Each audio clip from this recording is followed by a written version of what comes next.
म- मनुष्य की अपूर्णता को अन्य व्यक्ति द्वारा पूर्ण करना पड़ता है। मानव जीवन की यात्रा पूर्ण नहीं है। मन प्रधान जीव मनुष्य की बुद्धि और शक्ति का एक समान नहीं होती है। जागतिक दृष्टि से विचार करने पर यह कहना पड़ता है कि इस पृथ्वी पर कोई स्वनिर्भर नहीं है। फिर हम किसी न किसी रूप से दूसरे लोगों का सहयोग लेते रहते हैं, चाहे वह मानसिक स्तर पर हो या शारीरिक या आध्यात्मिक। सादर दैनिक अभिवादन। मैं doctor Janardan Yadav, Juliet Yankee official में आपका हार्दिक स्वागत है। राजकीय उच्चतर माध्यमिक विद्यालय दौलतपुर में दिल्ली प्रशासन के अंतर्गत 7 नवंबर 1985 को अध्यापक के रूप में स्वामी विवेक भारती की नियुक्ति हुई। नजफगढ़ के टोडरमल कॉलोनी में किराए का मकान लेकर रहने लगे। कमरा अनुकूल नहीं था क्योंकि मालिक शंकालू थे, तो इस शंकालू से कैसे पटती। 1 माह में ही कमरा छोड़ दिए और रोशनपुरा के महताब सिंह गुलिया के मकान में एक कमरा लेकर के रहने लगे। उनकी धर्मपत्नी को बता दिया कि मैं अध्ययन, साधना और पूजा पाठ करता रहता हूं। हर संभव मेरी सहायता व पुण्य का अंश प्राप्ति होगी यदि आपकी इसमें सहमति बनेगी तो।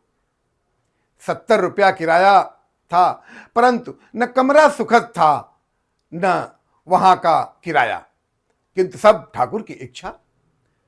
3 साल रहे उस कमरे में। आरंभ में ठीक था, परंतु कुछ माह बाद मकान मालिक अपनी पत्नी से कहते थे कि किस पागल को कमरा दे दिए हो। न बोलता है, न मिलता है, न कुछ बातें करता है, न कमरे से बाहर निकलता है, सारा दिन कमरे में ही बंद रहता है। क्या जाली नोट छापता है, गोला बारूद बनाता है, या चोरी के माल को संभालता है? कपाट क्यों नहीं खोलता? न कमरे का कपाट खोलता है, न मन का कपाट खोलता है। लेकिन मेरी साधना जारी रही, साथ ही अध्यापन भी।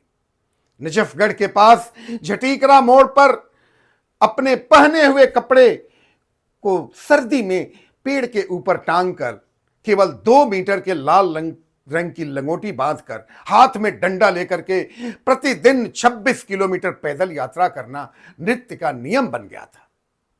दिसंबर के महीने में कड़ाके की ठंड और पिंडवाला मोड़ पर पुलिया के पास एक किसान गेहूं की फसल को पानी दे रहा था। रात का समय था।